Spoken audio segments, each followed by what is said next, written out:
Hello and welcome to this special program. Now, every life is precious. Just imagine if someone suddenly collapses in front of you after a cardiac arrest and you're helpless and unable to do anything. This is not a scene from a movie, but a scenario that is increasingly common with even young adults suffering from sudden cardiac arrest because of sedentary and stressful lifestyles. Without being able to recognize this and deliver CPR quickly, the chances of survival decrease significantly. Every minute, the chance of survival decreases if life-saving interventions are not taking place. It's been proven that bystander CPR improves the rate of survival by almost 50%. It's even more important if you have a loved one with a history of cardiac disease. Research reports that the majority of cardiac arrests occur at home, and CPR knowledge can equip you with the skill and the confidence that you need to transform yourself from the role of a bystander to a lifesaver. And this initiative, Save a Life, is one in which people are being made aware of the early signs and symptoms of cardiac arrest so patients can get to hospital in time, and also people can be trained on giving CPR if the need arises. Well, today, as always, we're joined by eminent cardiologists who help you understand sudden cardiac death and the role of CPR to revive and save a life. We're being joined by Dr. E. Saravanan. He's a consultant interventional cardiologist with the KG Hospital in Coimbatore. Dr. Harikrishnan Parthasarathy, a consultant interventional cardiologist with Apollo Hospitals and Dr. Harikrishnan's Heart Care, Chennai. And Dr. R. Ramesh, consultant cardiologist and assistant professor, Department of Cardiology, GRH, with the Rams Clinic in Madurai. Thank you all for joining us. Dr. Saravanan, let me begin with you. Many of us have irregular schedules. There are those of us who work late and long hours in the office. Would you say that this actually has an effect on our hearts? And are there any precautions that you'd recommend, given that people don't always have control over long and stressful working hours? So the answer is yes. Stress leads to sympathetic overactivity and adrenaline surge. This leads to increase in heart diseases. Food is not only something we consume via our mouths, but also our minds. So stress is a food which our mind overeats. That is very, very important. So work while you work, play while you play. Find a good work-life balance. 8 to 9 hours of work, at least 8 hours of sleep, and a few hours of relaxation is a must. Right. Let me also take this across to Dr. Parthasarathy. Dr. Parthasarathy, we see more males with sudden cardiac death. Why is this rate of sudden cardiac death higher in men than in women? Hi Ankita, I thank NDTV for this opportunity. So if you look at the sudden cardiac death incidence, actually it is 80% because of ischemic heart disease. So if you look at the risk factors for ischemic heart disease, males carry them more. People have high blood pressure, high cholesterol, diabetes, all of them, the incidence is higher in males compared to females. And also stress as such is very high in men because of the stress hormones, adrenaline, all these things they have. They are more like they go-getters, and compared to ladies who are a little bit more chill. So I think this is the main reason for sudden cardiac death being very high. The death within an hour is quite high in when they have any symptoms. We have to be very careful, especially with men. But having said that, ladies after reaching the menopause quickly catch up with men and reach the levels very high. So we have to be careful with the post-menopausal ladies also. Right. Well, in my profession particularly, Dr. Parthasarathy, I'll tell you there are many women who are equally stressed out and perhaps working as long as their male counterparts are. But Dr. Ramesh, uncontrolled high blood pressure can lead to many complications. So how does high blood pressure actually affect the heart? Is there a direct link? Hi Ankita and hi NDTV viewers, and thank you for that question. Right. So hypertension is called the silent killer, we call actually, because often it is unrecognized by the patient before the patient lands up in a complication like a stroke or a MI or a heart failure. It's more of a vascular disease affecting the blood vessels of your heart, not only your heart but all parts of your body, starting from your head to toe. So it can affect your brain, can cause stroke, it can affect your eyes and cause blindness. Specifically, it can affect your heart, your kidneys and your peripheral blood vessels in both your feet, right? So specifically coming to the heart itself, it can cause three specific abnormalities, right? One is what you call the heart attack or myocardial infarction. The other is heart failure, that is the failure of the heart to pump at a certain percentage or certain efficiency. And the last one is what you call the irregular heart rate, what you call atrial fibrillation, which can lead on to a stroke. So uncontrolled hypertension will definitely cause all these ailments, and specifically in the heart, it can cause a myocardial infarction, your heart to fail, or your heart to beat irregularly and cause atrial fibrillation. So all these are the complications of uncontrolled hypertension.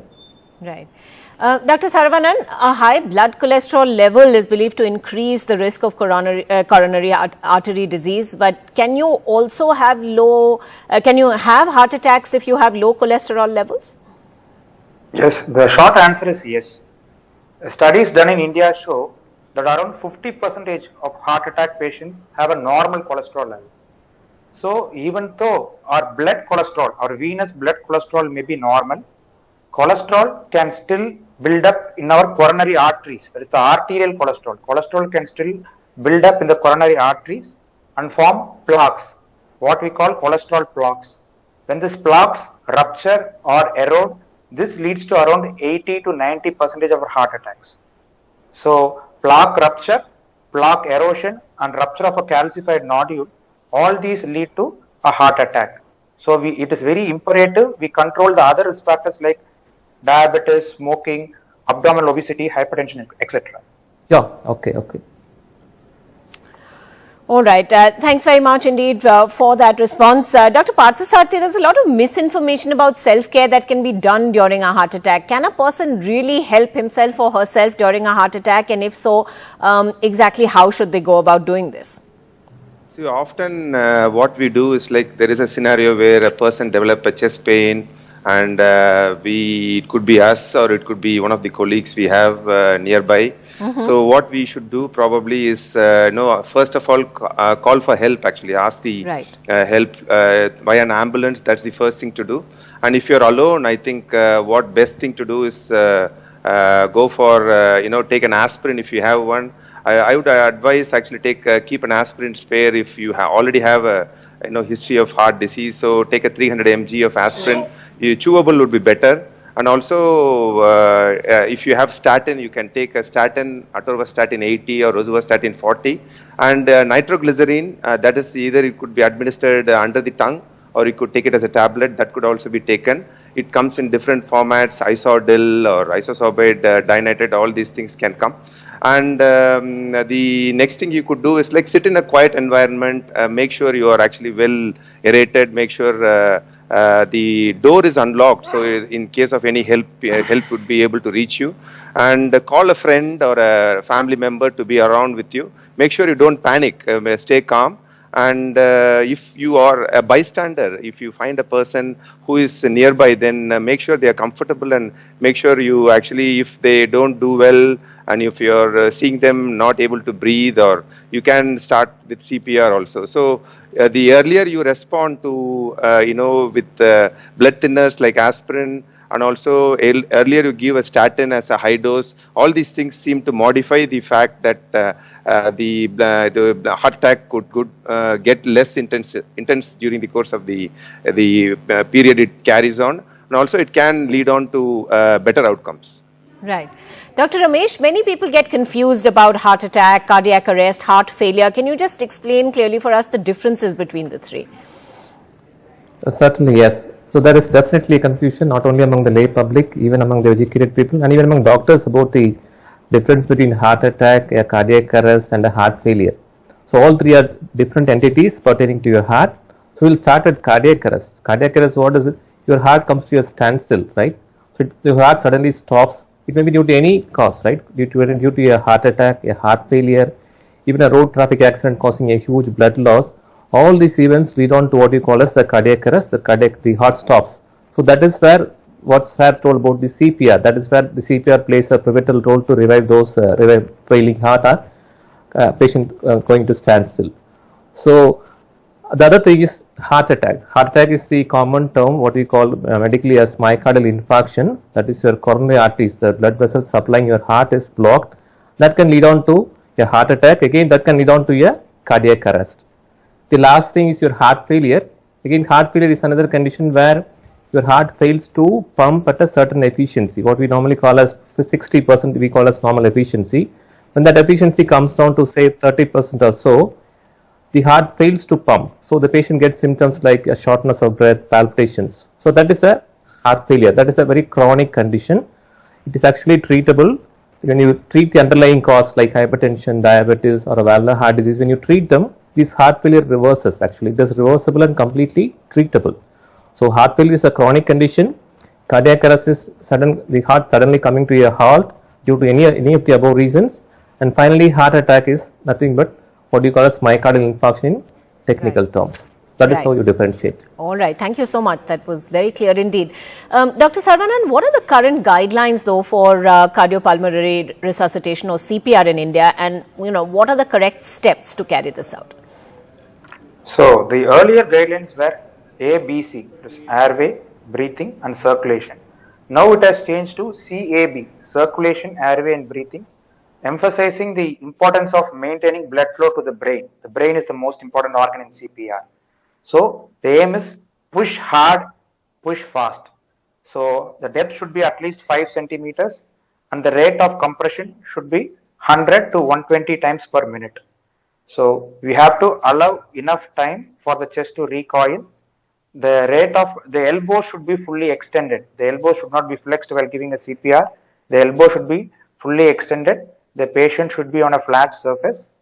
The rate of compression should be 30 and the rate of breaths, mouth to mouth breaths should be 2. So the ratio is 30:2. So 30 compressions to mouth breaths. In some countries like India especially, where mouth to mouth breaths may be culturally unacceptable, at least hands only CPR is a must to ensure adequate blood flow to the brain. All right. Thank you all. We will take a quick break at this point, but there is still a lot to talk about. We'll be back in just a moment.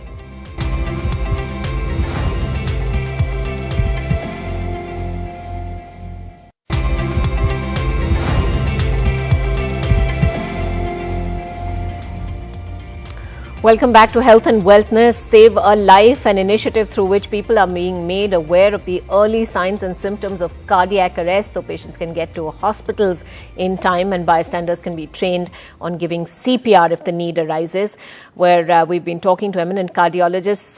Dr. Parthasarathy, if I can come back to you, we've talked about cardiopulmonary resuscitation or CPR being a life-saving technique, but my question is, will CPR always save a life? No, actually. So what happens is like CPR once initiated due to different scenarios, the different studies show that the survival rate varies tremendously depending on the situation where it is being done. For example, if you do it in a cath lab where there is resuscitation facilities nearly available very readily, actually the success rate is high. If there is a shockable rhythm, if there is a ventricular tachycardia, ventricular fibrillation, the success rate is high. And if there is asystole, there is a flat line on the ECG, the success rate is very low.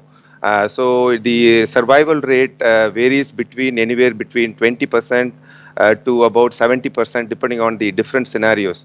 If there is an elderly person getting it, if there is a long-standing CPR more than 10 minutes, then the survival rate gets lower also.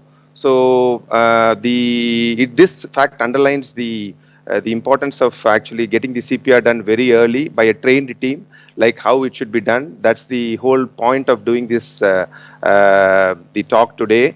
And the people should be well trained. For example, in abroad, we have centers like even supermarkets having AICDs or automatic defibrillators where they could recognize cardiac arrest and successfully deliver a shock when necessary. Here, I think we waste lots of time. So I think we have to have an initiative where we could identify these people early and treat them appropriately. Bystander CPR, right, like you rightly said in the starting of the program, found to be really useful in saving lives. Right.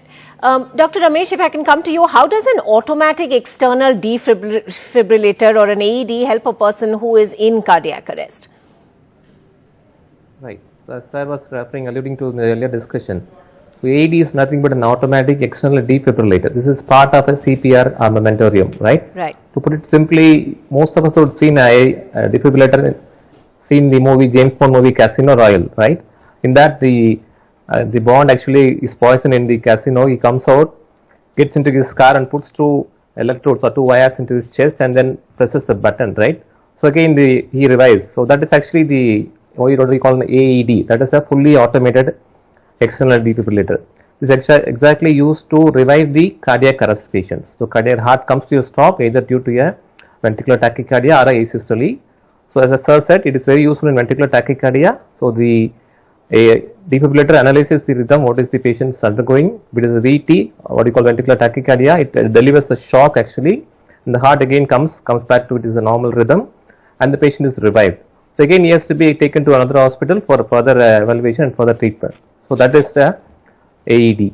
It can have both professional and for bystander use. It can be kept in a airport, your bus stations, railway stations, and even in malls. That is already in use in other Western countries. We India slowly adopting that. So maybe in the metros can start with doing this AEDs specifically kept in these PCP areas like bus stations, airports, and so on. So that you can initiate bystander CPR. Actually, it improves the outcome of CPR. As I said, it becomes more than 50% when you use a AED for a shockable rhythm. Right. Dr. Saravanan, a person can survive a first heart attack, but are they then going to be at increased risk for another one? And what precautions can be taken in order to reduce the chance of a second heart attack? So, as you said, the second heart attacks are usually fatal. But so a person who's had a heart attack is always at a risk of a second heart attack.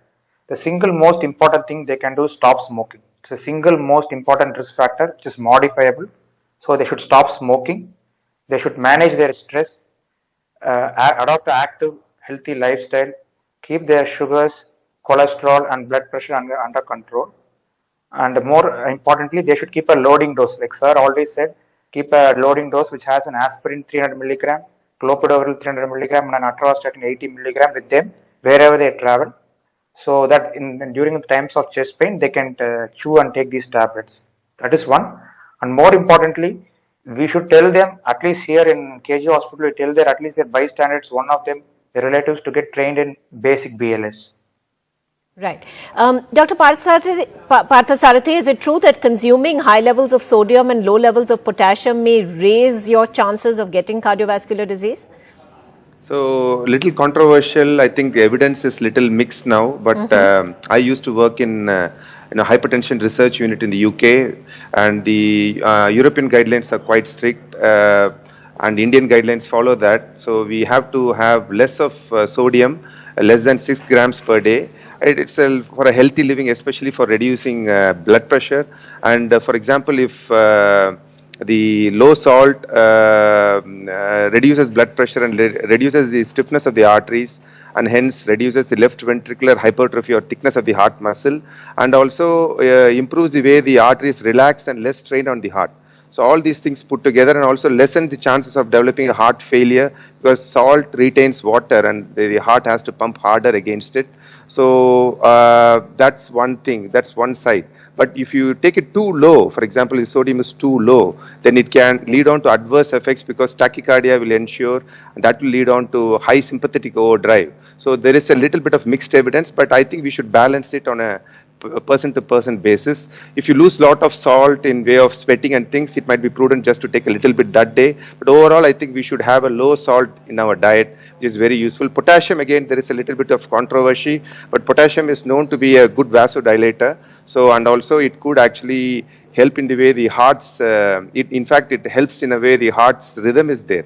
So potassium is very important. And also the high potassium diet leads on to lessen of the atherosclerotic process, actually reduces the atherosclerotic process and leads on to more relaxed blood supply. So having a higher potassium and lower sodium should be the motto for when we are consuming the diet. All right. Dr. Ramesh, could heart palpitations accompanied by shortness of breath be serious? Certainly yes, right? So both are actually symptoms of a heart disease. They are called the classic or hallmark symptoms of a heart disease. By the way, palpitation is nothing but your heart beating very fast. You're able to feel your heartbeat, right? That is palpitations. Shortness of breath, we all know that when you walk or climb stairs, you feel breathless. So both of them are cardinal symptoms of heart disease, right? It can be anything, starting from a heart attack, your heart failure, or any valvular heart disease. All of them can cause these symptoms. This is the way of the heart talking to you, that heart telling to you that your heart is not okay. So go and get yourself checked with your family physician, or if preferably a cardiologist, whether it is due to a heart attack or a heart failure or due to a valvular heart disease.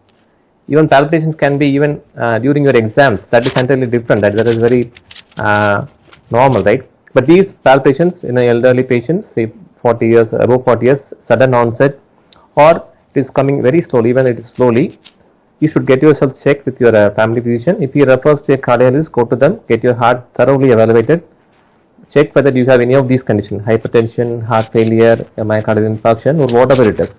So treat accordingly. So don't ignore these two symptoms. Both palpitations and shortness of breath are hallmark symptoms of any heart disease, for that matter. Right, right. Dr. Saravanan, this is perhaps basic, but really it's worth reiterating because sometimes we tend to forget the most obvious things. What is really a heart-healthy diet? What should people be eating when they're already being careful about everything else? So like I already said, limit your salt intake, limit your sodium, increase your potassium, decrease your carbohydrates. Indians consume the highest level of carbohydrates and we consume insane amounts of added sugar. We consume very high levels of added sugar. So balanced diet, reduce your carbs, take healthy proteins, take healthy fats, reduce your use of reused oil. So because my professor used to say, where hotels do good business, the hospitals do fantastic business. So reduce your eating outside, where the more saturated fat, the more reused oil. So reduce your salt intake, and more importantly, stress. So food for the mouth and food for the mind. So that should also be very right. And weight loss, waist loss. So reduce your waist, reduce your weight. Dr. Parthasarathy, food for the mind as well, and what would you recommend in terms of food for the mind? Would you say yoga is a good form of exercise for heart patients? What else would you like to add to that? So I would suggest we all relax very well. I think we are all very busy people, and Indian people work really hard compared to, I used to live in UK and Canada for a long time before I came back to India again. So I think Western people know how to balance their hours of work and then come back and spend lots of time with their family, friends, and the Indian people tend to do the work until late night, say 9 o'clock, 10 o'clock. It's very common for people come for checking up our electricity, coming for our plumbers. They all keep working hard. And I think we have to learn to relax amongst the turmoil we have in India. And by that way, we can actually take some big like yoga type of exercises help, take some big breaths during the course of the day, take some time off during the course of the day so that you have a break in the middle. Make sure you relax. Make sure that you think positively, don't have lots of, I would say people are really too much stressed about achieving things in India. We have to be first in everything. We have to calm down a little bit. I would suggest just relax a little bit more. Make sure you actually have realistic aims in life. Make sure you spend lots of time in improving your, like a rounded person rather than trying to concentrate more on work all the time, and take time off and enjoy. So that's what words to live by, Dr. Parthasarathy. I'm sure we can all take heart at what you've just told us. But thank you all for joining us on this program, and we hope it's been useful to all our viewers as well.